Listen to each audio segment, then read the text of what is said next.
नमस्कार। Centre for innovative governance प्र्याक्टिसेसद्वारा निर्मित तथा माउन्टेन टेलिभिजनबाट प्रसारित कार्यक्रम फोरम फर पब्लिक भोइसमा यहाँहरूलाई स्वागत छ।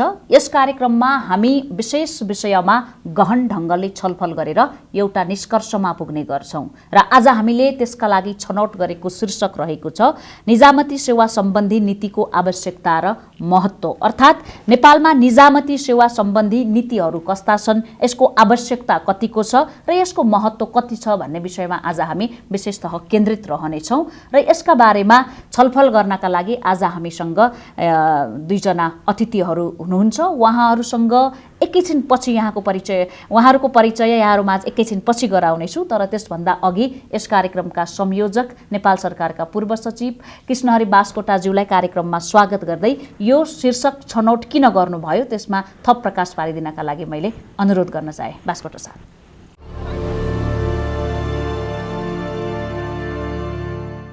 आज म निजामती सेवा सम्बन्धी नीतिको आवश्यकता र महत्त्वको बारेमा आफ्ना केही अभिमत अघि सार्ने अनुमति चाहन्छु। नेपालमा करिब 90वटा क्षेत्रमा नेपाल सरकारले नीति निर्माण गरी सार्वजनिक गरेको छ।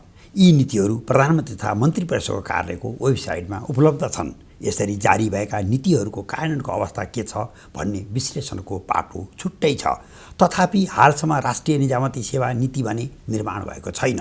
यो एउटा स्वयंमा आश्चर्यको विषय बनेको छ।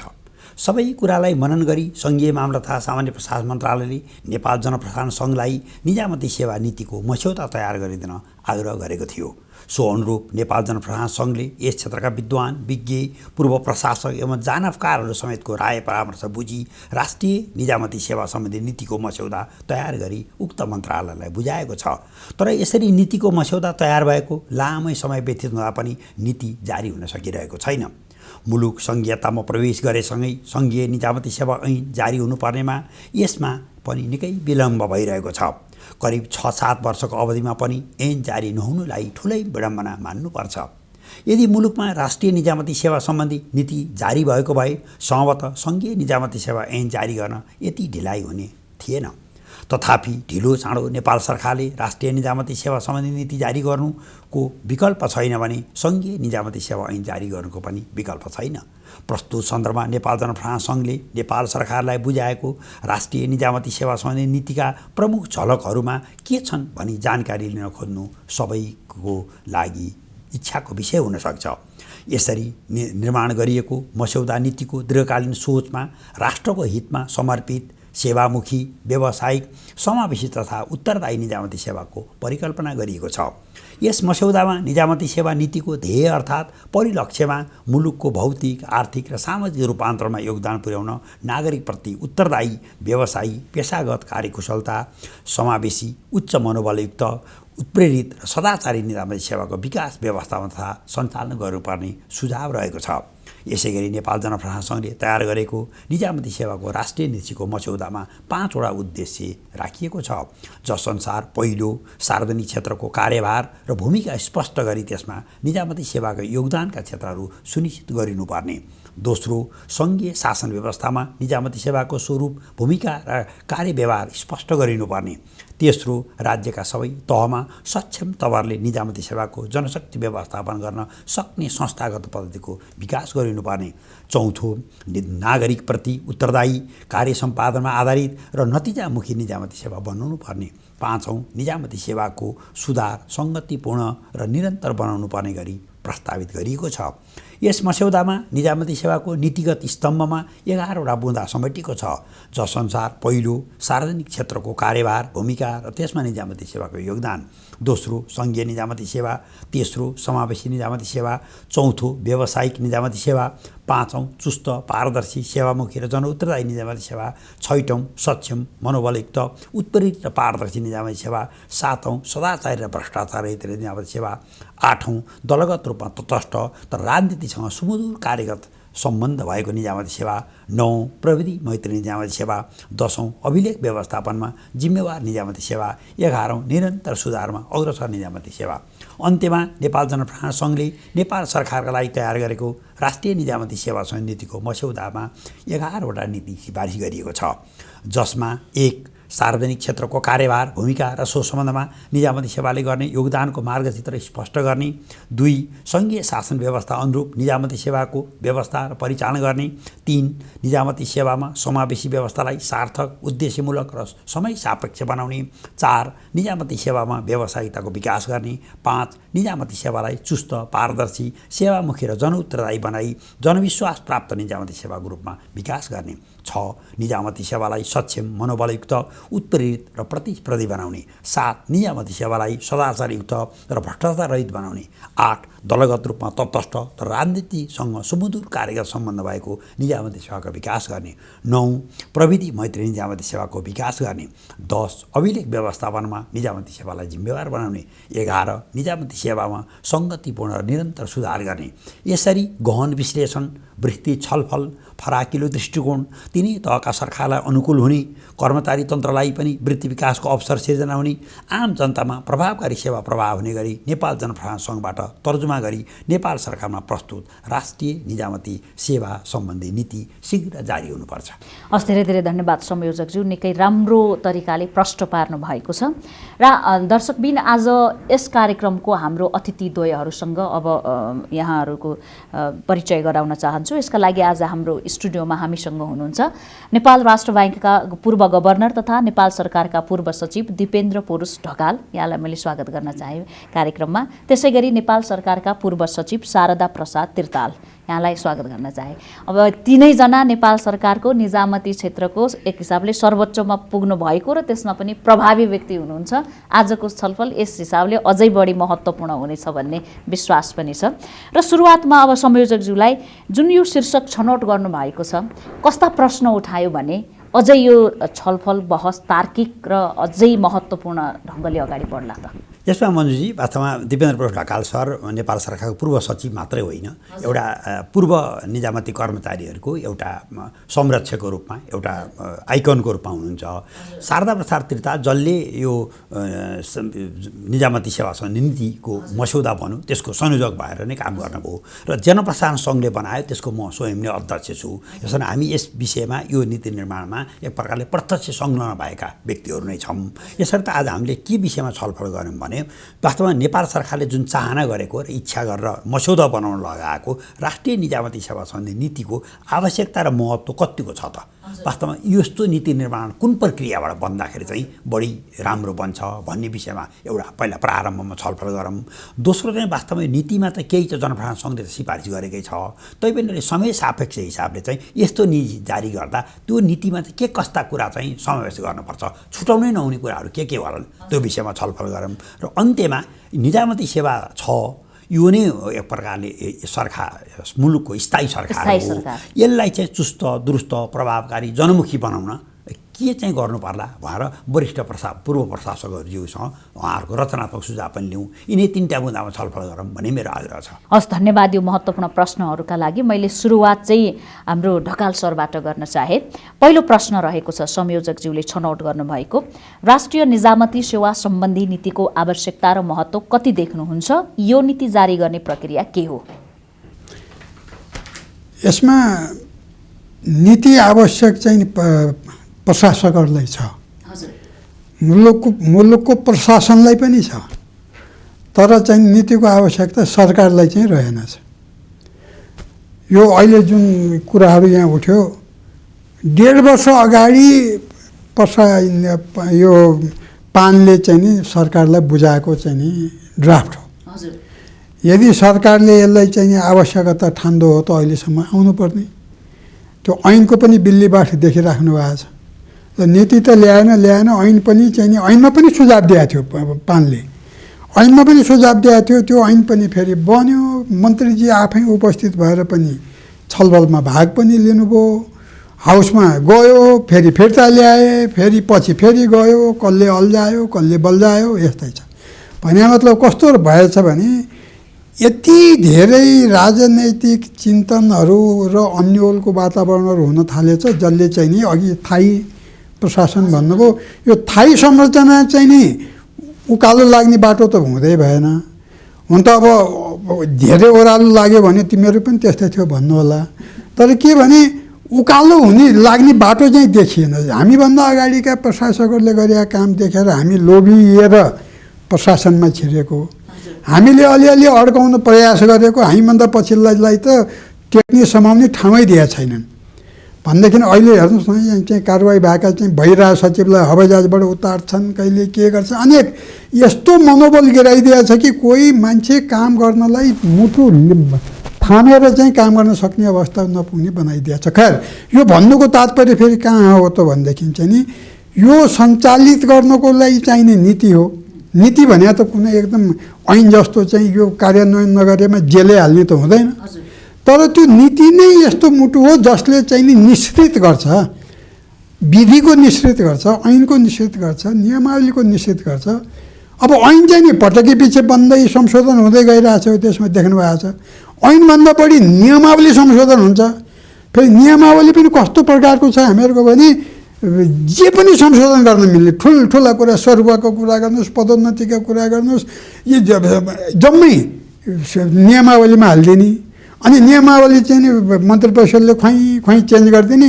मन्त्री भने त देखिहाल्नु भयो, भोट हालेर आएका हुन् कि नहालेर आएका हुन् कि थोरै भोट खाएपछि प्रधानमन्त्री हुने, धेरै खाएपछि विपक्षमा बस्ने हुन्छन्। जमाना त्यस्तो आइसक्यो।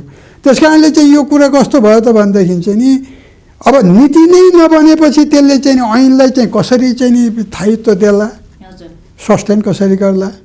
अनि ऐनमा चाहिँ धेरै चिज अड्काएर नियमावलीलाई चाहिँ व्याख्यात्मक रूपमा जानलाई मात्र राखिदिए पो अनि अडिग हुन्छ।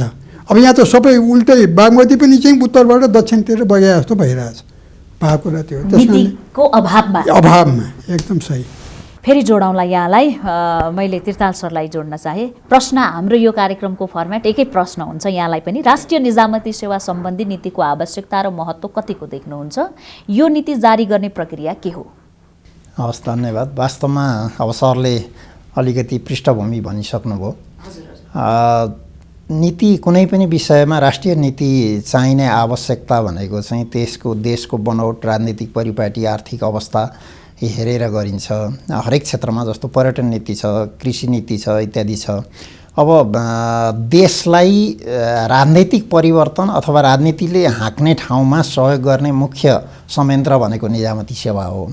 निजामती सेवा कस्तो बनाउने, कसरी चाहिँ निजामती सेवा बलियो बनाउन सकिन्छ, यो सम्बन्धी दीर्घकालीन सोच के हो, यसलाई निष्पक्ष रूपमा, तटस्थ रूपमा सञ्चालन गर्न कसरी सकिन्छ भन्ने किसिमका कुराहरू समेटेर यसको स्वरूप, यसको कार्यव्यवहार, यसले दिने प्रभाव कस्तो बनाउने भनेर एउटा मार्गदर्शन जस्तो चाहिँ गरी कुनै कुरा गरिन्छ भने त्यसलाई चाहिँ निजामती सेवाको राष्ट्रिय नीतिको रूपमा लिइन्छ।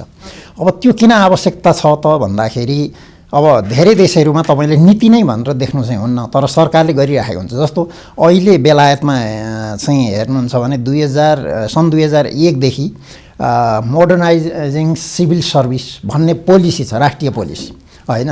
अस्ट्रेलियामा चाहिँ ट्रान्सफर्मेटिभ सिभिल सर्भिस भनेर चाहिँ पोलिसी छ होइन। त्यो भनेको त्यही पोलिसीभित्र रहेर उनीहरूको सुधार, संशोधन इत्यादि गरिन्छ र कर्मचारीलाई कसरी विकास गर्ने, कुन सङ्ख्याको बनाउने, उनीहरूको उमेरको हद कति बनाउने, कस्तो काम गर्यो भने त्यसलाई पुरस्कृत गर्ने, कस्तो काम गर्यो भनेदेखि चाहिँ दण्डित गर्ने भन्ने आधारहरू त्यसले सिर्जना गर्छ। त्यो नीतिको आधारमा ऐन भन्ने हो।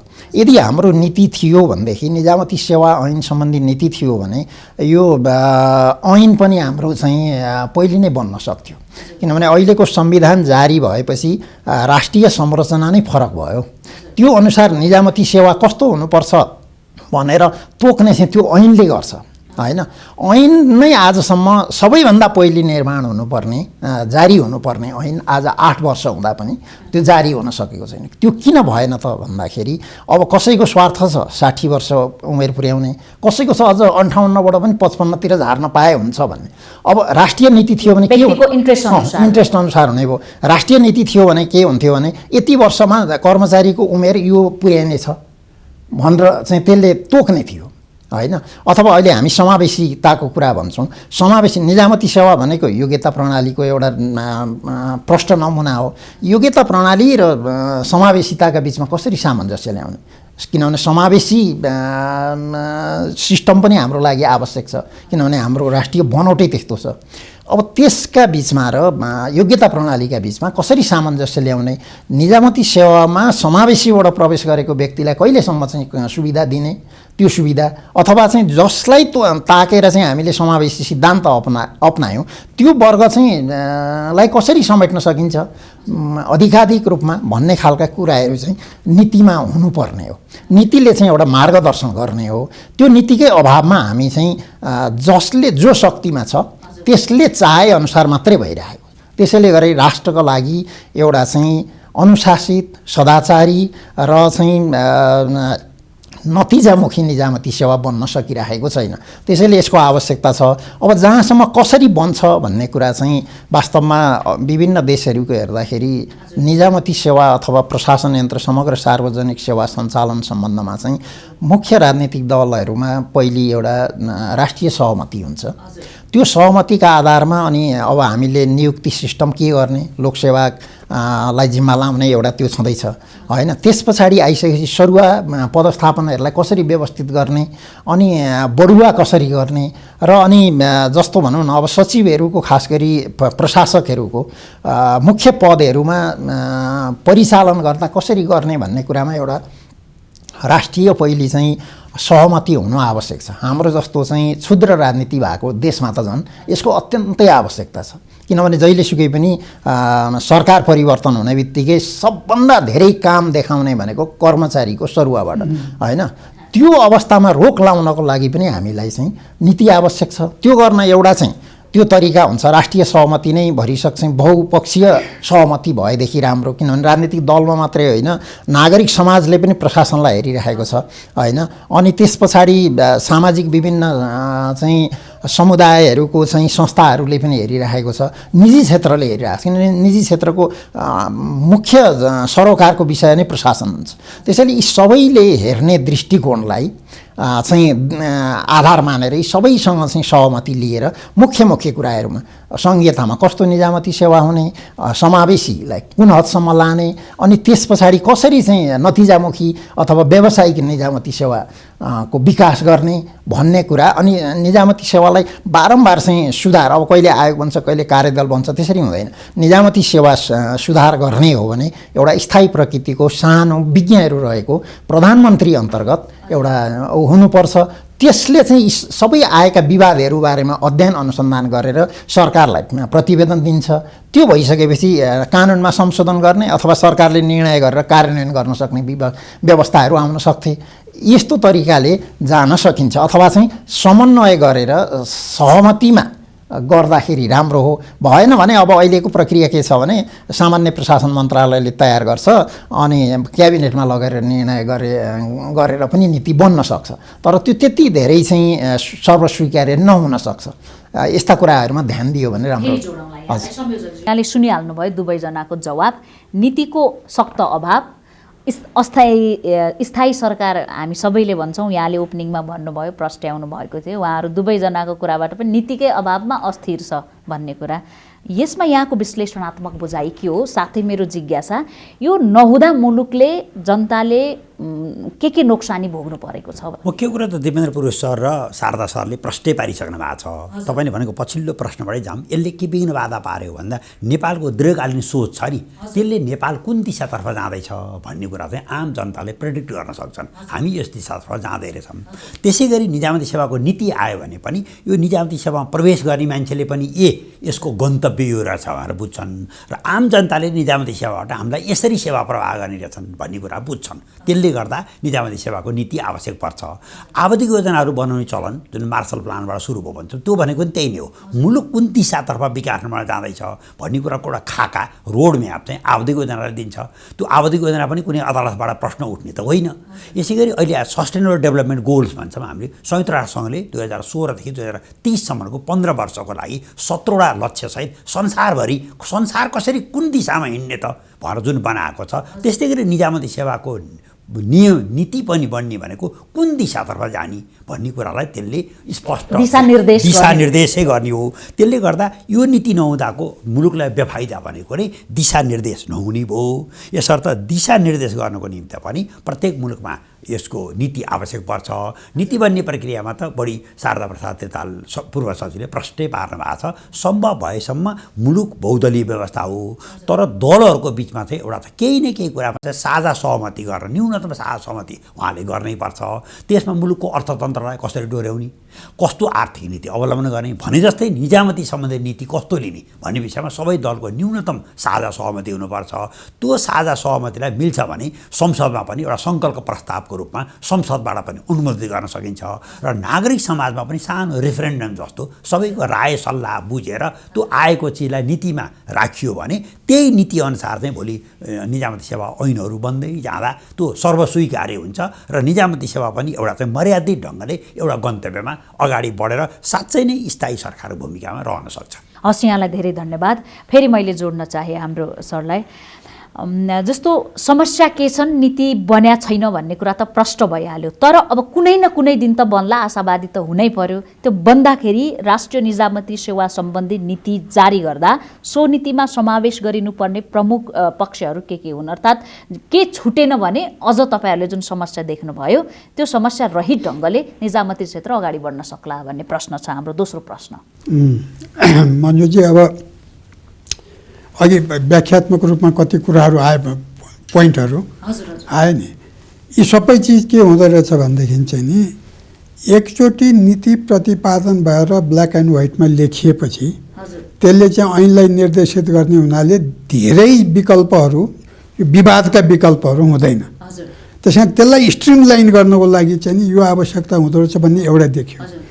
किनभने यहाँनिर किन हेर्नुहोस् भने ऐन ल्याएको चाहिँ ऐन पासै हुन सकिरहेको छैन, हाउसबाट फिर्ता जाने आउने, जुन अघि हामीले कुरा गऱ्यौँ।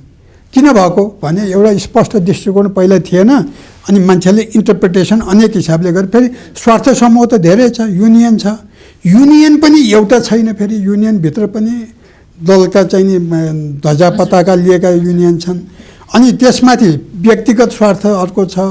अनि यी सबै कारणले गर्दा के हो, ठ्याक्क चाहिँ ठोस लाइनमा जान सकेन हो, आफ्नो आफ्नो हिसाबले इन्टरप्रेट भयो। त्यसैले अब नीतिमा के हुनुपर्छ भनेर आउँदाखेरि त्यसैले के भयो त, अहिलेको मूल विषय कहाँ छ त भन्दाखेरि आज बिहानै मात्र समाचार थियो चाहिँ मध्य प्रदेशले चाहिँ नि सङ्घीय सरकारको विरुद्धमा मुद्दा हाल्ने, नभएमा चाहिँ नि आएर के अरे त्यो तिन कुने होइन, यो त उसमा माइती घरमा गएर चाहिँ नि फेरि छरपष्ट बस्ने, सरकारै बस्ने हो, कस्तो रमाइलो। केन्द्र सरकार पनि तयारीमा छ, तयारी हो। अब त्यसमा प्रदेश सरकार सडकमा बस्ने भयो, केन्द्र सरकार चाहिँ टाकुरामा बस्छ होला, अब त्यस्तै होला गर्ने। अब त्यो अवस्था सिर्जना अब किन भयो भन्दाखेरि सङ्घीयता ल्यायो, यत्रो वर्ष भइसक्यो संविधान आएको, प्रदेशलाई केही अधिकार दिएको छैन, एउटा प्रधानमन्त्री आउँछ, तिमी त हाम्रो प्रशासकीय निकाय हौ भनिदिन्छ, अर्को आउँछ ल तिमीहरूलाई दियो भने त सबै डामाडोल हुन्छ भनिदिन्छ।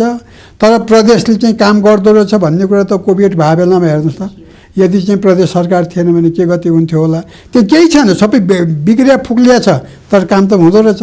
अहिले वडामा जानु, सुगर सफाइ, भौतिक निर्माणका कुराहरू हरेक ठाउँमा केही न केही यसो नयाँ देखिया छ, सङ्घीयबाट छैन भने मतलब के हुँदो रहेछ भने अधिकार दिएपछि, काम गर्ने एउटा विधि सिकाइदिएपछि हुँदो रहेछ, गर्नु पनि पर्छ। हरेक देशमा भाषा यहाँ किन नहुने, सङ्घीयतावाद देशमा।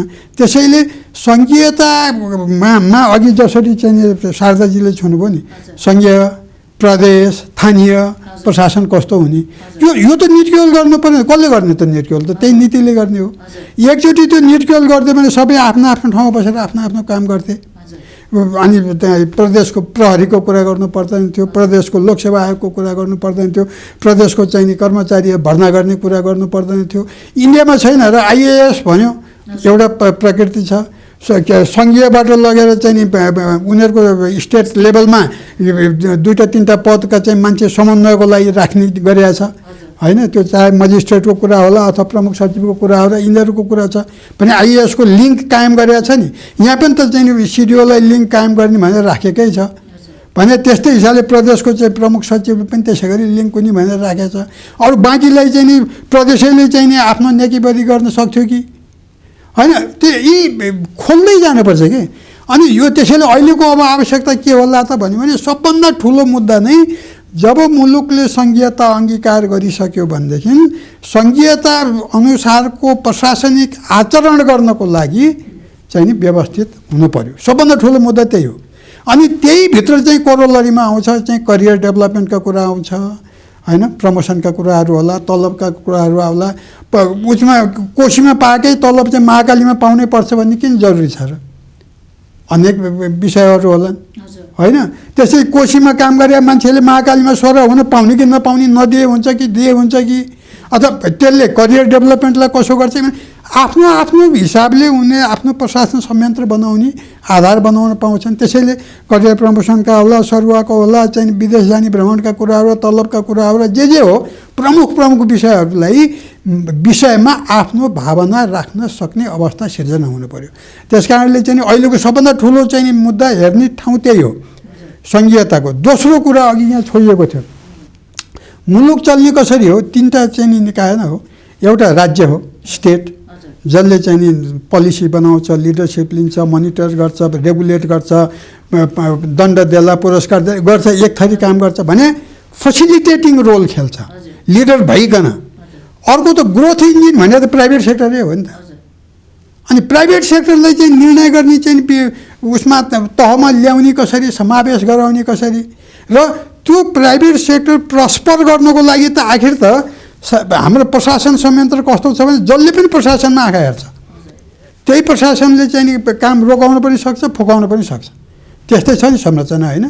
आफसे आफ स्वतः चल्ने संरचना आउन कयौँ वर्ष लाग्ला भने त्यो प्राइभेट सेक्टरले पनि विश्वास गर्ने र प्राइभेट सेक्टरलाई फेसिलिटेट गर्ने संयन्त्र कसरी तयार हुन्छ, त्यो नीतिमा ती चिज प्रतिपादित हुनुपर्छ हो। तेस्रो त के वाचडगको कुराहरू, यो तपाईँहरू जस्तै मिडियाहरू यो चाहिँ आगा गरेर नि यो भएन, यसो भयो, यहाँनिर भयो, यहाँनिर भयो। त्यसैले यी तिनटै अङ्गलाई त्यति बलियो पार्ने गरी चाहिँ नि व्यवस्था हुनुपर्छ। त्यो व्यवस्थाहरू कमसेकम प्रशासन संयन्त्रमा आउँदाखेरि सामान्य प्रशासनको चाहिँ नीतिहरूमा आउनु पर्यो। अघि कस्तो राम्रो कुरा गर्नु पऱ्यो, समावेशीको कुरो। समावेशी भनेको कुरा के हो त भने यो मुलुकमा अभाव पढ्न नपाएको अथवा भौगोलिक हिसाबले होला, शैक्षिक हिसाबले होला, आर्थिक हिसाबले होला, वर्गको हिसाबले होला, धर्मको हिसाबले अनेक छ। तिनीहरूलाई स्पेस दिनुपर्छ, नभए त मुलुकै चल्दैन। स्पेस दिनुपर्छ, त्यत्रो समावेशी बनेर आएको। त अब समावेशी व्याख्या के त? 10 वर्षसम्म गएपछि पुनर्मूल्याङ्कन गर्ने भने 10 का 18-20 वर्ष भइसक्यो के को मूल्याङ्कन। अब त्यो एकचोटि गाडेपछि त्यो झिक्नै हुँदैन भने जस्तो त्यो गढ्यो। अनि त्यो कुन तहसम्म अघि ठ्याक्क छुनु भएको थियो उहाँले। अब इन्ट्री लेभलमा पनि गर्ने, प्रमोसनमा पनि गर्ने, त्यो माथि पनि गर्ने, त्यो माथि पनि गर्ने, त्यो माथि पनि गर्ने। सचिव हुँदा महिला परेन, महिला ल्याऊ। सचिव हुँदा मधेस परेन, मधेस ल्याऊ। सचिव हुँदा यो परेन, यो ल्याऊ। अनि त्यसको गुण ज्ञान के हो हेर्नु नपर्ने, कस्तो रमाइलो। अनि कसरी जाने हो क्वालिटी भने मतलब एउटा स्पेस दिनुपर्छ, उनीहरूलाई ल्याउने बाटो दिनुपर्छ, उनीहरूलाई भूमिका दिनुपर्छ, उनीहरूको स्किल डेभलप गराउनुपर्छ। अनि त्यसपछि आफै चाहिँ लड्न सक्ने बनाउनुपर्छ नि। सबैतिर संसारमा गर्ने त्यही हो नि, हामी कहाँ त हुँदैन हो। त्यसैले अब फेरि केही कुरा गर्यो राजनीतिज्ञले माटो सुहाउँदो भनिदिइहाल्छ। माटो चाहिँ कस्तो थाहै छैन, कालो हो कि सेतो रातो थाहै छैन भने जस्तो। त्यसै कारणले गर्दाखेरि अहिलेको चाहिँ नि नीतिहरू बनाउनु पर्दाखेरि यी मूल विषय भनेर हामीले उत्तरदायित्वका कुरा गरेका छौँ, ट्रान्सपरेन्सीका कुरा गरेका छौँ, सक्षमताका कुरा गरेका छौँ, अनुशासनका कुरा गरेका छौँ होइन। यी सबै विषयहरू जब समेटिया छ भनेदेखि चाहिँ नि यिनीहरूलाई अहिलेको परिस्थिति अनुसार डिफाइन गर्ने कसरी, यिनीहरूलाई चाहिँ नि वास्तविक रूपमा चाहिँ लागू गर्ने कसरी भन्ने चिजहरू चाहिँ नि मिसिएको चाहिँ नि प्रशासनको चाहिँ नीति चाहिन्छ। कम्प्लिट प्याकेज चाहिन्छ। बरु 3 महिना ढिलो होस् तर चाहिन्छ त्यस्तो। यहाँलाई धन्यवाद छ यो महत्त्वपूर्ण जवाफका लागि। त्रिताल सर, प्रश्न त्यही हो। आजको दोस्रो प्रश्न, राष्ट्रिय निजामती सेवा सम्बन्धी नीति जारी गर्दा सो नीतिमा समावेश गरिनुपर्ने प्रमुख पक्षहरू के हुन्? म अघि पनि अब यो कुराहरू केही न केही आयो। खास गरी संयोजकज्यूले चाहिँ सुरुमा जुन भूमिका दिनुभयो त्यतिखेर नै त्यो नीतिमा हुनुपर्ने कुराहरूलाई चाहिँ जुन नीतिले चाहिँ प्रस्ताव गरेको छ ती कुराहरू आएका छन् र त्यसकै सेरोफेरोमै हामीले राष्ट्रिय नीति बनाउनुपर्छ। अब हामीले चाहिँ हेर्दाखेरि के हुन्छ भने बाहिर बस्ने मान्छेहरूले त्यो जब एउटा चाहिँ जनप्रशासन सङ्घलाई चाहिँ एउटा नीति बनाउन चाहिँ ड्राफ्ट गर्न दिइयो, त्यो जनप्रशासन सङ्घले म लगायतको एउटा टिमलाई चाहिँ फ्रेमवर्क बनाउन जिम्मा दियो र त्यो फ्रेमवर्कमा चाहिँ ज्यादै व्यापक छलफल भएर प्रशासनका विज्ञहरू पूर्व विज्ञहरू अथवा जसलाई गर्नुपर्थ्यो त्यो सबै गरेर आएको छ। धेरै हदसम्म त्यसमा फेरि पुनर्विचार गर्नुपर्ने अवस्था छैन। तर के छ त भन्दाखेरि हाम्रो समस्या चाहिँ राजनीतिक तहमा त्यस विषयमा जाने चलन छैन। यसको समन्वय भनेको सरकारले गर्ने हो र सामान्य प्रशासन मन्त्रालयले गर्ने हो। अब सामान्य प्रशासन मन्त्रालय यति कमजोर हुन्छ कि त्यहाँ चाहिँ मन्त्री पनि कसैलाई चाहिँ कुनै पार्टीलाई दिनु भने एउटा सदस्य भएको पार्टीलाई भरिसक मन्त्री दिइन्छ हैन, अथवा चाहिँ जुन सत्तारूढ दल अथवा प्रधानमन्त्री हुनुहुन्छ प्रधानमन्त्रीको दलको पनि एउटा कुनै दिइहाल्नुपर्ने गुटको चाहिँ एउटा व्यक्तिलाई दिइन्छ, जसले प्रधानमन्त्रीलाई त्यो मन्त्रीले प्रधानमन्त्रीलाई भेट्न सहित नसकेका चाहिँ सम्बन्धित मन्त्रीहरूले पनि गरेका कुराहरू यस्तो अवस्था छ हैन। त्यसैले अब हामीले हेर्नुपर्ने के हो त भन्दाखेरि हाम्रो आवश्यकता, अघि जुन नीतिको आवश्यकताको कुरा गरियो त्यतिखेर हेर्दाखेरि आइसके सङ्घीयतामा कस्तो निजामती सेवा हुने जुन सरले पनि भन्नुभयो, अनि समावेशी हुनलाई कस्तो खालको गर्ने हैन। अब त्यस पछाडि निजामती सेवा भनेको हामी सट्ट हेर्छौँ यो कर्मचारी हो त्यसले पैसा पाएपछि काम गर्नुपर्छ भन्ने खालको चाहिँ हाम्रो एउटा चाहिँ सोच छ राजनीतिक र तल सामाजिक जनतासम्म पनि। वास्तवमा के हो भने एउटा व्यक्ति एउटा निजामती कर्मचारी ऊ चाहिँ जिन्दगी चाहिँ सुम्पिएर त्यहाँ आएको हुन्छ। हामीले उसले काम गर्छ कि गर्दैन मात्रै होइन, काम उसलाई काम गर्ने वातावरण सरकारले बनाउने हो भन्ने खालको सोच अहिलेसम्म आएको छैन। त्यहाँ दुईवटा पक्षबाट हेर्नुपर्छ। एउटा देशमा चाहिँ जनतालाई सेवा पुर्याउने, देशको विकासका कार्यहरूमा सहयोग गर्ने, तर सहयोग गरे बापत उसलाई चाहिँ त्यो तलब मात्रै दिएर त हुँदैन। उसका आवश्यकताहरू के हुन सक्छन्? समाजमा ऊ एउटा निजामती कर्मचारी अथवा अवकाश भइसकेपछि पनि एउटा समाजमा चाहिँ प्रतिष्ठित भएर बस्ने अथवा समाजसँग मिलेर बस्न सक्ने अवस्था कसरी सिर्जना गरिन्छ भनेर यसरी दुई पाटोमा हेर्नुपर्ने हुन्छ। जहाँसम्म सेवा प्रवाह गर्ने कुरा छ त्यो के गर्दा कस्तो निजामती सेवा कस्तो बनाउँदाखेरि चाहिँ सेवा प्रवाह प्रभावकारी हुन्छ, वास्तविकता के हो त, अवस्था के छ त, यहाँ कुरा चाहिँ त्यही हेर्दाखेरि के हुन्छ भने हामीले निजामती सेवालाई हेर्ने बित्तिकै उसको पदस्थापनदेखि अथवा छनौटदेखि नै अवकाशसम्म र त्योभन्दा पछाडिका अवस्थालाई कस्तो खालको चाहिँ पोलिसी ल्याउने एउटा कुरा हुन्छ भने उसले यत्रो राष्ट्रले चाहिँ खर्च गरेर बनाएको निजामती कर्मचारीले कसरी चाहिँ सेवा प्रवाह गर्न सक्छ हैन, उसलाई कसरी जनताप्रति चाहिँ अथवा सेवाग्राहीप्रति उत्तरदायी बनाउन सकिन्छ भन्ने कुराहरू समेट्नुपर्छ। अब त्यसमा अघि नै भनेकै कुराहरू आउँछन्, कस्तो संरचना हुन्छ, संरचनाले त्यसमा काम गर्छ, कस्तो खालको कानुनी नीतिगत व्यवस्था हुन्छ त्यसले पनि असर गरेको हुन्छ। अनि त्यस पछाडि सरकारले निजामती कर्मचारीलाई हेर्ने व्यवहार कस्तो छ, राजनीति र प्रशासन बिचमा सम्बन्ध कस्तो छ हैन। अहिले हेर्ने हो भने हाम्रो चाहिँ एकदमै राजनीतिका दृष्टिकोण प्रशासन खराब, प्रशासनको दृष्टिकोणमा राजनीति खराब, तर यी दुईटा नभई फेरि राज्य चल्दैन। त्यो कुरालाई यी दुईटा चाहिँ एकअर्काका परिपूरक होइन कि व्यवस्थित बनाउनु, यी एकअर्काका परिपूरक हुन्। त्यसैले एकले अर्कोलाई सम्मान गर्ने, उसलाई विश्वास गर्ने वातावरण सिर्जना गर्नु पर्यो। त्यो भनेको के हो त भन्दाखेरि प्रशासन भनेको सामान्यतया कानुनभन्दा बाहिर जाँदैन, उसले कानुनको पालना गर्ने हो, नीतिको पालना गर्ने, ऊ चाहिँ निर्देशनको पालना गर्न आउने हो। निर्देशन चाहिँ कुन बेला गर्छ भने यो चाहिँ काममा ढिलो भयो त्यो छिटो गरौँ भनेर चाहिँ राजनीतिक व्यक्तिहरूले भन्न सक्नुहुन्छ, त्यसमा निर्देशन पालना गर्नुपर्छ। तर यो काम होइन यो काम गर भन्दाखेरि कानुनले मिल्दैन भने त्यो गर्दिनँ भन्न सक्ने अवस्था हुनु पर्यो। त्यो हुनलाई एकअर्कामा विश्वास हुनु पर्यो। राजनीतिले त्यो खालको नीति कानुन बनाइदिनु पर्यो, प्रशासनले त्यो पालना गर्नु पर्यो हैन। अब त्यसमा चाहिँ समेट्ने कुराहरू चाहिँ वास्तवमा जुन प्रश्न छ, प्रश्नले समेट्ने कुराहरू चाहिँ जुन अघि सुरुमा पनि भन्नुभयो, हामीले चाहिँ 10-11वटा बुँदाहरू त्यतिखेर पनि राखेका थियौँ, ती कुराहरू सबै नै समेट्नुपर्छ। तर नीतिले समेट्नुपर्ने एउटा ज्यादै महत्त्वपूर्ण कुराहरू जुन अघि आइ नै सके, मैले देखेको चाहिँ मेरो आफ्नो विचारमा चाहिँ निजामती सेवा भनेको चाहिँ विविधताको एउटा समूह हो। त्यो विविधतालाई व्यवस्थापन गर्नु त्यति सजिलो पनि छैन। त्यसैले सुधारलाई निरन्तर हामीले भनेका छौँ कन्सिस्टेन्ट र कन्टिन्यू चाहिँ हुनु पर्यो हैन। सङ्गतिपूर्ण पनि हुनु पर्यो। अब आज चाहिँ एउटा कुरालाई गरेको छ, टुक्रे सुधार गरेको छ, भोलि अर्को आउँछ अर्को टुक्रे सुधार गर्छ। अघि सरले भन्नुभयो नियावलीबाट संशोधन अथवा परिपत्रबाट संशोधन गरेर चाहिँ निजामती सेवा सञ्चालन हुनु हुँदैन। अब यहाँ कतिपय के कुरा उठ्छ भनेदेखि संसद अहिले छैन त्यसैले अध्यादेश ल्याउने भन्ने। निजामती सेवा सञ्चालन गर्ने जस्तो कानुन यदि अध्यादेशबाट ल्याइयो भने त्योभन्दा दुःखदायी अवस्था केही पनि हुँदैन। त्यो भनेको चाहिँ कानुन हरेक दफामा संसदमा छलफल हुनु पर्यो। अनि त्यहाँदेखि के कुराहरूलाई चाहिँ पहिलो प्रायोरिटीमा राख्नु पर्यो, हाम्रो राज्यको अवस्था पनि हेर्नु पर्यो, उसको सुविधाहरू हेर्नु पर्यो हैन। अब हामी इन्डियाको धेरै कुरा हामी इन्डियाको नक्कल गर्छौँ। इन्डियामा 1946 देखि पे कमिसन भन्ने त्यहाँ छ, निरन्तर छ। उसले समय समयमा तोकेर सुझावहरू दिन्छ। त्यस्तो खालको चाहिँ हामीसँग पनि संयन्त्र चाहियो ताकि आवश्यक परेको सुधार चाहिँ गर्नै सकियोस्। त्यसैले हामीले समेट्नुपर्ने अघिका जुन उल्लेख भएका कुरा छन् ती सबै छन्, तर मुख्य ध्यान चाहिँ सुधारमा जानु पर्यो। हरेक पक्षमा सुधार चाहिँ निरन्तर हुनु पर्यो। फेरि जोडाउँला यहाँहरू दुवैजनालाई धन्यवाद। संयोजकज्यू दुवैजनाको जवाफ सुनिसक्नु भएको छ, यसमा यहाँको बुझाइ के छ?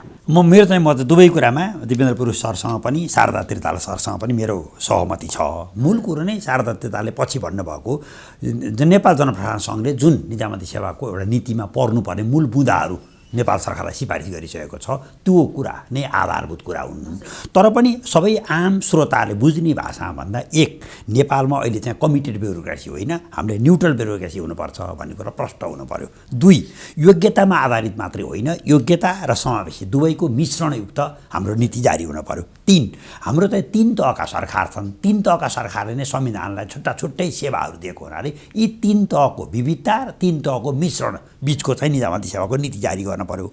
अर्को चाहिँ एक प्रकारले हामीले श्रेणी प्रणालीमा जाने कि तह प्रणालीमा जाने भन्ने कुरा छ, युनिफाइड सिभिल सर्भिस जाने भन्ने कुरा छ। हामी चाहिँ वास्तवमा यो 3 तहमा र निजामती सेवाको जति पनि सेवाहरू छन् सबैमा एकरूपता कायम हुने गरी हामी अगाडि बढ्नै पर्छ। र मुख्य कुरो चाहिँ निजामती कर्मचारीको सेवा र सुविधाहरू के हुन्छ भन्ने कुरा शर्तहरू प्रष्ट पार्नुपर्छ, जसले आकर्षण बढाउँछ। र कर्मचारी प्रशासनमा RTR R2R भनिन्छ, रिक्रुटमेन्ट टु रिटायरमेन्टसम्मका सबै अवयवहरू त्यसमा परेको हुनुपर्छ। मुख्य कुरो कर्मचारीलाई कुनै मुद्दा पर्यो भने त्यसको चाहिँ कसरी समाधान गरिन्छ भन्ने एउटा एडमिनिस्ट्रेटिभ अडिटका कुरा, प्रशासनिक अदालतका कुराहरू त्यहाँ प्रष्ट रूपमा आउनुपर्छ। र हाम्रो नेपालको निजामती सेवाको नीति कसरी अन्तर्राष्ट्रिय स्तरको छ भन्ने कुराको प्रत्याभूत दिने गरी हामीले हामीसँग मिल्दा मुलुकहरूको नीति अध्ययन गर्नैपर्छ।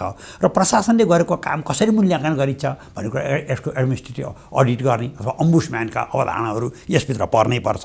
र अन्त्यमा कर्मचारी तन्त्रको आचार संहिता कस्तो हुने भन्ने जस्ता कुराहरू चाहिँ यो नीतिमा प्रष्ट रूपमा पर्नुपर्छ। हस्, धन्यवाद। अब हामी अन्त्यमा छौँ। अन्त्यमा हाम्रो तेस्रो प्रश्न रहन्छ। सधैँभरि हामी 3वटा प्रश्न सोध्ने गर्छौँ र यो प्रश्नले यो जुन विषय उजागर गर्नुभएको छ, जुन महसुस गर्नुभएको छ, अब यसको उचित समाधानका लागि यहाँबाट सुरु गरेँ मैले। निजामती सेवालाई चुस्त, दुरुस्त, प्रभावकारी र जनमुखी तुल्याउन यहाँको रचनात्मक सुझाव के हुन, यसको समाधान के हुनसक्छ त भन्ने रह्यो। चुस्त, दुरुस्त, प्रभावकारी बनाउनलाई सबभन्दा पहिला यी बुढाखाडाहरूले मात्र प्रशासन नचलायो हुन्थ्यो भने मैले कहाँनिर जोडेँ भने अघि उहाँले सुट्ट छुनुभएको थियो। 60 वर्ष पछि 58मा आयो, अब फेरि 60 बनाउनेतिर गयो। किन लया होला, त्यसलाई 55मा झारे भए हुन्थ्यो भन्ने त्यो पक्षको मान्छे हुँ म चाहिँ। त्यसैले अलिक चुस्त हुन्थ्यो कि अलिकति चाहिँ रिटायर, अघि R2R भन्नुभयो, रिटायर भएपछि पनि ख्याङ्ग्याङ्ग चाहिँ नभएर बसोस् मान्छे, अर्को काम गर्न सकोस्। 60 वर्षसम्म रगत चुस्ने प्रशासनले 60 वर्षपछि सेलाएपछि के गरोस्, खाना लाउनै नपुग्ला त्यसलाई। त्यस कारणले उमेर छँदै चाहिँ नि सेवा गरोस् मान्छेले। 30 वर्ष 40 वर्ष 45 वर्षभित्रमै हो जे गर्ने हो काम गर्छन् मान्छेले। मिलियनर बिलियनर हुने त्यही बेला हो, पछि त ऊ गर्ने हो। यी नेताजीहरू मात्र हुनु 80 वर्षमा पनि प्रधानमन्त्री हुने है। अब यहाँ न्यायाधीशहरूलाई 65 वर्षसम्म उनीहरूको बुद्धि हुँदो रहेछ। अब कर्मचारीको चाहिँ 58 वर्षमा बुद्धिमा चाहिँ नि ताला लाग्दो रहेछ, थाहै छैन भने। त्यस कारणले चुस्त दुरुस्त भने त एउटा यसो उमेर सुमेरको पनि सबैतिर मैले भने यो जम्मैतिर न्यायाधीश चाहिँ अब अमेरिकामा त न्यायाधीश नोअरुन्जेल चाहिँ नि न्यायाधीश हुन्छ सर्वोच्चको। त्यो 98 वर्षको पनि न्यायाधीशै भएर भयो, त्यो मर्नै पर्छ त्यहाँ ठाउँ खाली हुन भने। यो सबै कुरा मैले भने के भने चुस्त दुरुस्त गर्नको लागि पहिला इनर्जेटिक वर्क फोर्स उद्योगलाई चाहिन्छ भने प्रशासनलाई पनि इनर्जेटिक वर्क फोर्स नै चाहिन्छ। त्यस कारणले यङ राम्रो जस्तो अब हुन त म फेरि कस्तो ठाउँबाट आएँ भने म सधैँ सेक्सन अफिसरबाट उपसचिव सबै आन्तरिक प्रतियोगिताबाट लिखित जाँच दिएर अन्तर्वार्ता दिएर पास गरेर हुँदै आएँ र चाहिँ नि 46 वर्षको उमेरमा म रिटायर भएँ। म बहुत खुसी छु 46 वर्षमा।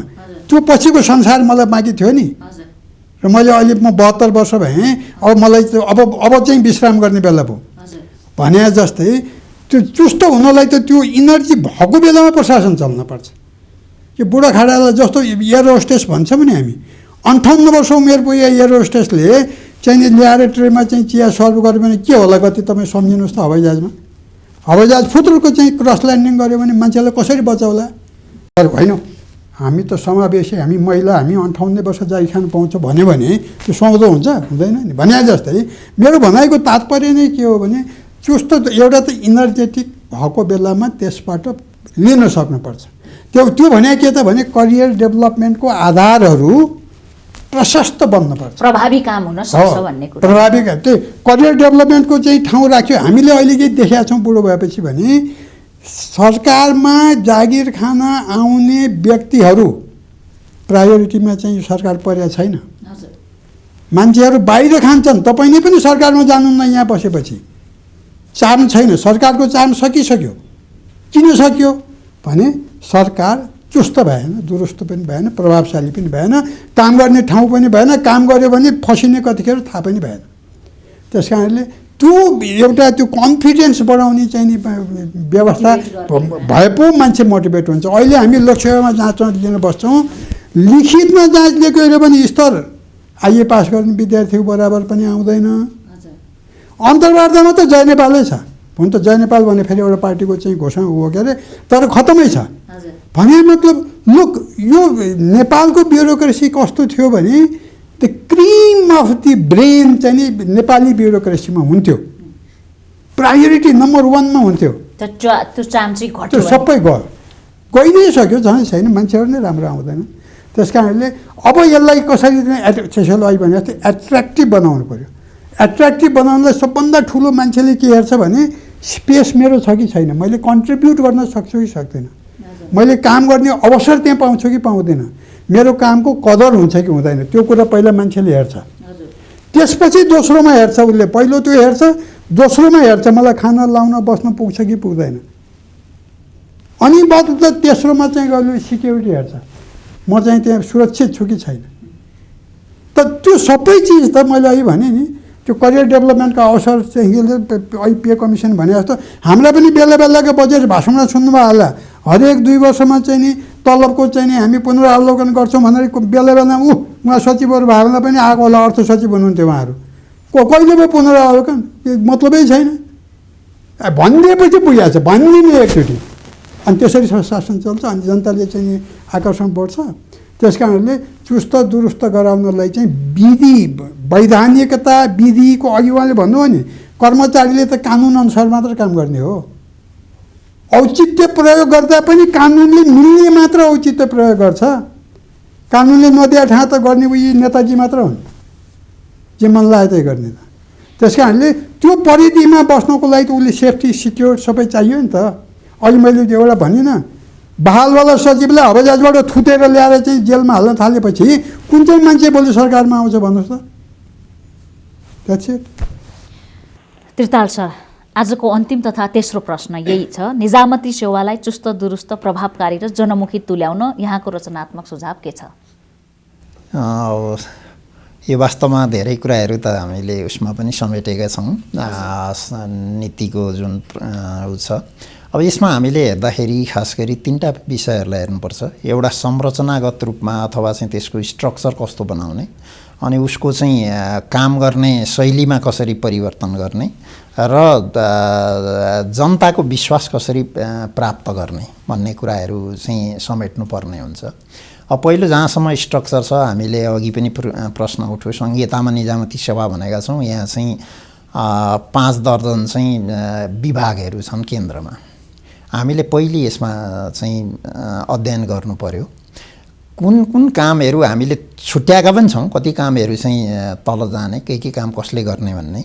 त्यो छुट्याएको जुन अनबन्डलिङ भनेर भन्छ, क्याबिनेटले निर्णय लामो अध्ययन गरेर बनाएको पनि छ। त्यो अनुसार चाहिँ कर्मचारीहरूको चाहिँ कहाँ आवश्यकता होइन भन्ने कुरा एउटा गर्नु पर्यो हैन। तल गाउँपालिका नगरपालिकामा कर्मचारीको अभाव छ, काम गर्न जनतालाई सेवा पुर्याउन सकिरहेका छैनन्। वडाहरूमा एउटा कर्मचारीले काम गर्नु परेको छ कतिपय ठाउँमा। तर अब यहाँ विभागहरूमा कर्मचारीहरू दिनको 1 घन्टा 1.5 घन्टा पनि काम नभएर त्यसै हिँडिरहेको, बारम्बार चाहिँ छड्केमा पर्ने इत्यादि भइरहेको अवस्था छ। त्यसैले अब पहिलो कुरा चाहिँ चुस्त दुरुस्त बनाउने भयो भने यसको संरचना कस्तो हुने त भनेर चाहिँ एउटा चाहिँ स्वतन्त्र रूपमा, जुन अघि मैले भने प्रधानमन्त्री अन्तर्गत एउटा चाहिँ सानो टिम, विज्ञ टिम हुन्छ, उसले आवश्यकता अनुसार जहाँ अध्ययन अनुसन्धान गर्ने हो त्यहाँ अध्ययन अनुसन्धान गर्छ, त्यसको रिपोर्ट दिन्छ, त्यसलाई कार्यान्वयन गर्ने स्ट्रक्चर त्यो हो। अनि अब जहाँसम्म छ अब कर्मचारीहरूलाई कसरी चाहिँ परिचालन गर्ने प्रभावकारी तरिकाले भन्ने कुरा छ। अघि पनि आयो, राजनैतिक तहमा कर्मचारी परिचालनको एउटा चाहिँ सहमति हुनैपर्छ, किनभने यो दलगत आधारमा कर्मचारी परिचालन गर्दै गयौँ भने हामी कहिल्यै पनि यसलाई चुस्त दुरुस्त र प्रभावकारी बनाउन सक्दैनौँ। अब यही ऐन भन्ने कुरामा पनि हामीले देखिसक्यौँ। एउटा पार्टी सरकारमा आउँछ, त्यसको चाहिँ भातृ सङ्गठनको रूपमा रहेको कर्मचारी युनियन चाहिँ अनि चुप लाग्न थाल्छ, अनि अर्को आउँछ अनि त्यो कराउन थाल्छ। कर्मचारी युनियनहरूले जुन खालको विभाजन ल्याइरहेका छन् त्यसलाई सरकारले नियन्त्रण गर्नुपर्छ। त्यो नियन्त्रण गरिएन भने न चुस्तता हुन्छ न प्रभावकारिता हुन्छ। यसै गरी विभाजित भएर जान्छ र कर्मचारीहरू जहिलेसुकै नेताहरूका पछि लाग्नुपर्ने अवस्थामा जान्छ। त्यो दोस्रो, कार्यशैली परिवर्तन गर्ने हो भने पहिले राजनीतिबाट अलग गराउनुपर्छ। अनि तेस्रो चाहिँ अब जनताको विश्वास दिलाउनको लागि कर्मचारी आफैले चाहिँ भूमिका खेल्ने हो। त्यसमा चाहिँ सरकारले चाहिँ संरचना बनाइदिने, कार्यशैलीलाई चाहिँ सहज बनाइदिने, त्यस पछाडि जनताको विश्वास प्राप्त गर्न चाहिँ कर्मचारी आफैले गर्नुपर्छ। र त्यो हुनको लागि सरकारले सहयोग गर्ने भनेको के हो भने राष्ट्रले सक्नेसम्म चाहिँ सुविधाहरू दिनु पर्यो हैन। माथिदेखि तलसम्मका दरबन्दीहरू चाहिँ स्ट्रिमलाइन गर्नु पर्यो। जहाँ आवश्यक हो त्यहाँ बढाउनु पर्यो, जहाँ आवश्यक छैन त्यहाँ घटाउनु पर्यो हैन। चुस्त खालको सङ्गठन संरचना भयो र कानुनमा आधारित चाहिँ काम गर्ने प्रक्रिया निर्धारण हुन सक्यो भने अनि कर्मचारीले काम गरेको छ कि छैन, उसले नतिजा दिएको छ कि छैन भनेर हेर्न सक्छ। तर त्यसमा चाहिँ सबैभन्दा बढी भूमिका भनेको कर्मचारीको हुनुपर्छ। कर्मचारीहरूलाई त्यो खालको ट्रेनिङहरू दिनुपर्छ हैन। तैँले गर्ने आचरणका लागि थुप्रो नियमहरू हामीसँग छन्, तर धेरै कर्मचारीलाई यहाँले गएर सोध्नुभयो भने त्यो के हो भनौँ भने भन्न नसक्ने अवस्था छ, किनभने त्यो आचरणको आवश्यकता छैन उसले त्यो पालना गर्नुपर्ने अवस्थै छैन। त्यसैले गर्दाखेरि त्यस किसिमले चाहिँ जनतामा जाने जुन ग्रासरुटको चाहिँ कर्मचारी हुन्छ त्यो इमान्दार होस् अनि नतिजामुखी होस् र जनप्रिय हुन सकोस्। त्यो बनाउनको लागि नीतिले एउटा गाइडलाइन दिने हो। त्यस पछाडि कानुनहरूले त्यसलाई समेट्नुपर्छ। सरकारको निगरानी त्यसमा चाहिँ स्पष्ट हुन सक्यो भने मात्रै निजामती सेवा चाहिँ चुस्त दुरुस्त हुन्छ, प्रभावकारी हुन्छ अथवा चाहिँ जनमुखी हुन्छ भनौँ न। यस्ता विषयमा हामी 1 by 1 हेर्दै जानुपर्ने हुन्छ। तर अब हाम्रो दुर्भाग्य नै भनौँ, अब कहिलेकाहीँ आयोग गठन गर्ने, कार्यदल गठन गर्ने र त्यसको प्रतिवेदन लिने र थन्क्याउने मात्रै हाम्रो काम भइरहेको छ। त्यसरी निजामती सेवामा सुधार हुन सक्दैन। हामीले हेर्नुपर्ने जुन अघिका जुन जे विषयमा समेट्नुपर्छ भनिएको थियो, ती समेट्नुपर्ने विषयलाई समेट्ने र त्यसलाई व्यवहारमा कसरी उतार्ने भन्ने कुरामा चाहिँ एउटा चाहिँ टेक्निकल प्राइम मिनिस्टरहरू मतलब भनौँ न राजनीतिक दलहरूमा सहमति भएर प्राइम मिनिस्टरको अन्तर्गत चाहिँ एउटा चाहिँ सानो टेक्निकल टिम, त्यसमा चाहिँ एउटा पूर्व कर्मचारीहरूकै सदस्य, एउटा निजी क्षेत्रको व्यक्ति, एउटा चाहिँ नागरिक समाजतिरको व्यक्ति, 3 जना राख्ने। किनभने त्यो प्रशासनलाई एउटा पूर्व सचिव अथवा पूर्व मुख्य सचिव मात्रै भयो भने उसले आफ्नै तरिकाले मात्रै हेर्छ त्यहाँ नागरिक समाज जसले चाहिँ जनताका आवाजहरू हेरिरहेको हुन्छ उसले पनि हेर्छ। निजी क्षेत्र जुन चाहिँ देशको समृद्धिको लागि मुख्य क्षेत्र हो उसले पनि आफूले भोगेका कुराहरू र प्रशासन यस्तो भइदियोस् भन्ने कुरा उसले त्यहाँ चाहिँ दिन्छ। यी 3 खालका व्यक्तिहरू भएर म चाहिँ 3जना भन्छु। त्यसमा चाहिँ सहजीकरण मुख्य सचिवले गर्ने जिम्मा दिनुपर्छ। मुख्य सचिवलाई चाहिँ त्यो मन्त्री परिषदको निर्णय चाहिँ प्रमाणित गर्ने मात्रै संयन्त्र बनाउने होइन, प्रशासनको नेतृत्व उसैलाई चाहिँ दिने गरी अथवा मुख्य जिम्मेवार ल यो आएको प्रतिवेदनमा तपाईँको राय दिनुहोस् त भनेपछि मुख्य सचिवले यस्तो यस्तो हो यसरी चाहिँ कार्यान्वयन गर्न सकिन्छ भन्न सक्ने स्थिति ल्याइयो भने प्रशासन चाहिँ चुस्त दुरुस्त प्रभावकारी र जनप्रिय हुन सक्छ। नत्र त प्रशासन बिग्रिएर नै यो राजनीतिक व्यवस्था नै बिग्रिन सक्ने सम्भावना देखिसकेको छ। अझै तीव्र रूपमा बढ्छ भन्ने कुरा। यहाँ दुवैजनालाई यो महत्त्वपूर्ण समय र संवादका लागि धेरै धेरै धन्यवाद। संयोजकज्यू, यसको निष्कर्ष के निकाल्न सक्छौँ आज हामी? यसो भन्छ आज हामीले दिपेन्द्र ढकाल सर जो हामी अधिकांश कर्मचारीका एक प्रकारले अग्रज र रोल मोडल मानिनुहुन्छ र शारदा प्रसाद त्रिताल अहिले समसामयिक एउटा प्रशासक मध्ये धेरै मान्छेले मन पराइएको प्रशासकमा पर्नुहुन्छ। हामीले निजामती सेवाको पहिलो बुँदामा एक प्रकारले यसको आवश्यकता औचित्य कति छ महत्त्व भनेका थियौँ। त्यसमा चाहिँ एउटा प्रष्ट रूपमा के भनियो नेपाल सरकारलाई सुझाव दिन आँटियो भने यो अत्यन्त आवश्यक छ। निजामती सेवाको नीति नआउँदा निजामती सेवा चाहिँ अनप्रेडिक्टेबल भयो। यो कुन दिशामा जाँदैछ, यसको आकर्षण के हो, यसले जनतालाई कसरी सेवा प्रवाह गर्छ भन्ने कुरा नै जानकारी भएन, जसले गर्दा कर्मचारीको दिन दहाडै एक प्रकारले मनोबल पनि गिर्दै गयो र राजनीतिले पनि प्रशासनलाई विश्वास गर्न नसक्ने परिस्थिति हुँदै आयो। यसर्थ निजामती सेवाको रोल मोडेल आउनै पर्छ। यो रोल मोडेल आउँदा यो तटस्थ निजामती सेवा हो, यो विधिमा आधारित हुन्छ, यसले कानुन बमोजिम काम गर्छ, यसले योग्यता र समावेशी सङ्घीयताको प्रणाली अनुसार आफूलाई अगाडि बढाउँछ, यो दलहरूसँग निकट भएर काम गर्छ तर पनि कुनै राजनीतिक दलसँग चाहिँ निकटतामा यसले काम गर्दैन, तटस्थ भएर काम गर्छ भन्ने किसिमले निजामती सेवा नीति चाहिँ जतिसक्दो छिटो जारी गर्नुपर्छ भन्ने पहिलो बुँदाको निष्कर्ष आयो। दोस्रो बुँदामा वास्तवमा त्यो नीतिभित्र समावेश हुनुपर्ने मूल तत्त्वहरू के हुन् त भनिएको थियो। यसमा चाहिँ मुख्य कुरो 3 तहका सरकार छन्। 3 तहका सरकारमा कसरी निजामती सेवाले सेवा गर्छ भन्ने कुरो प्रष्ट भनिदिनु पर्यो। मुख्य कुरो नै भनेको भने यो सङ्घीयता अनुकूलको आचरण के हुन्छ भन्ने कुरा प्रष्ट हुन पर्यो। निजामती सेवाले गरेको कामको वाचडगको भूमिका हामी कसलाई दिन्छौँ त्यो कुरा प्रष्ट हुन पर्यो। र मुख्य कुरो अहिले चाहिँ सम्म निजामती सेवा जे कमी कमजोरी देखिएका छ त्यसलाई समाधान गर्न सक्ने कुराहरू नीतिमा समावेश हुन पर्यो र यसको भूमिका भनेको सामान्य प्रशासन मन्त्रालयले नै लिने हो। मुख्य कुरो निजामती सेवा भनेको जहिले पनि विकासमा सहयोगी हुने, सेवा प्रवाहमा चुस्त र दुरुस्त हुने। यसको निमित्त उसलाई पनि केही सेवा सुविधाहरू चाहिँ प्रष्ट रूपमा दिनुपर्छ र उसले काम गर्नको निमित्त यसको सङ्गठन तालिका कस्तो हुन्छ, उसको कार्य प्रक्रिया कस्तो हुन्छ, विधि विधानहरू कसरी हुन्छ भन्ने कुरा प्रष्ट पारिदियो भने यसको चाहिँ नि मोटामोटी नेपाल जनप्रशासन सङ्घले जुन सरकारलाई सिफारिस गरेको नीति छ त्यो नीतिमा अधिकांश कुराहरू समेटिएकै छन्, जसलाई एक प्रकारले कता हुबहु नै त्यो नीति जारी गरिदिँदा पनि उचित हुन्छ भन्ने नै आयो। र तेस्रो र अन्त्यमा निजामती सेवालाई समयअनुसार चुस्त दुरुस्त प्रभावकारी जनमुखी पुर्याउन के गर्न पर्ला भन्दा यसमा चाहिँ न्यू ब्लडलाई इन गर्नै पर्छ, कुनै दुविधा नै छैन। दोस्रो वास्तवमा राम्रा मानिसलाई आकर्षित गर्न यसका सेवा सुविधाहरू चाहिँ एकदम प्रष्ट हुनुपर्छ। त्यहाँभित्र गइसकेपछि वृत्ति विकास हुन्छ भन्ने कुरामा युवा वर्ग चाहिँ विश्वस्त हुनुपर्छ। अहिले सङ्घ सरकारको सङ्गठन ठुलो बोझिलो छ, यसलाई चाहिँ राइट साइजिङमा ल्याउनै पर्छ र प्रदेश सरकार र स्थानीय सरकारलाई अझै बलियो बनाउनु पर्छ भन्ने नै कुरा आयो। हामीले एकीकृत निजामती सेवाकै कल्पना गरेका छौँ र मुख्य कुरो हामीले खोजेको चाहिँ नतिजामा आधारित कर्मचारी प्रशासन हो। यसको निमित्त कर्मचारी प्रशासनलाई तालिमको माध्यमद्वारा चुस्त बनाउन सकिन्छ। मुख्य कुरो पूर्व प्रशासकहरू, नागरिक समाजका अगुवाहरू र निजी क्षेत्रका प्रतिनिधिहरू भएको एउटा सानो समूह भइदियो र जसले प्रधानमन्त्री मुख्य सचिवलाई निरन्तर सुझाव दियो भने निजामती सेवा ठिक ठाउँमा लान सकिन्छ। अहिले हामीले खोजेको चाहिँ आम जनताले खोजेको चाहिँ निजामती सेवालाई दिने सेवाहरू प्रभावकारी होस् भन्ने नै हो। यसको निमित्त स्विडेनमा लागू गरेको स्टेट ब्युरोक्रेसी एउटा नमुना हुनसक्छ। अजरबैजान सरकारले जारी गरेको गभर्मेन्ट इन पकेट भन्ने अर्को कार्यक्रम हाम्रो लागि मानक हुनसक्छ। जर्मनीमा जारी भएको पिपुल्स बोनस सिस्टमलाई हामीले अनुसरण गर्न सक्छौँ। न्युजिल्यान्डमा लागू गरेको कन्ट्र्याक्ट म्यानेजमेन्ट हाम्रो लागि ठिकै हुनसक्छ। कैयौँ मुलुकमा छ फर्गिभनेस कार्ड छ, क्यासलेस कारोबारहरू छन्। कैयौँ ठाउँमा चाहिँ एक प्रकारले हामीले एडमिनिस्ट्रेटिभ अपरेसन चेम्बरबाट सुरु गरेका छौँ।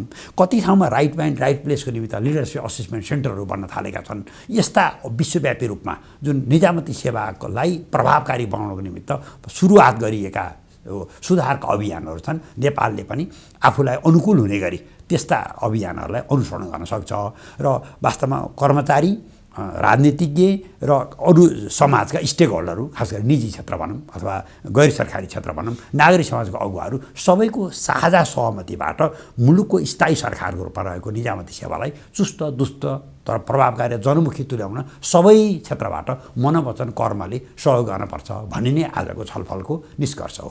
हस्, धेरै धेरै धन्यवाद। निकै प्रष्ट ढङ्गले प्रस्ट्याउनु भएको छ। यहाँ दुवैजनालाई पनि धेरै धेरै धन्यवाद छ यो उपस्थितिका लागि। दर्शकबिन, अब हामी कार्यक्रमको अन्त्यमा आइपुगेका छौँ। सेन्टर फर इनोभेटिभ गभर्नेन्स प्र्याक्टिसेसद्वारा निर्मित तथा माउन्टेन टेलिभिजनबाट प्रसारित साप्ताहिक कार्यक्रम फोरम फर पब्लिक भोइसमा आज हामीले छनौट गरेको शीर्षक रहेको थियो निजामती सेवा सम्बन्धी नीतिको आवश्यकता र महत्त्व। यस विषयमा हामीले आजका अतिथिद्वय नेपाल राष्ट्र ब्याङ्कका पूर्व गभर्नर तथा नेपाल सरकारका पूर्व सचिव दिपेन्द्र पुरुष ढकाल र त्यसै गरी नेपाल सरकारका पूर्व सचिव शारदा प्रसाद तिर्ताल, उहाँहरू दुवैजनासँग यस विषयमा गहन ढङ्गले छलफल गऱ्यौँ र यस कार्यक्रमका संयोजक श्री कृष्णहरि बास्कोटाज्यूले यसको के निष्कर्ष निकाल्न सकिन्छ भनेर निष्कर्ष पनि निकाल्नुभयो। कार्यक्रमबाट अतिथिद्वयसँगै कार्यक्रमका संयोजक म सहित हाम्रो सम्पूर्ण टिम आजलाई बिदा हुन्छ। अर्को साता नयाँ विषयका साथ उपस्थित हुनेछौँ। नमस्ते।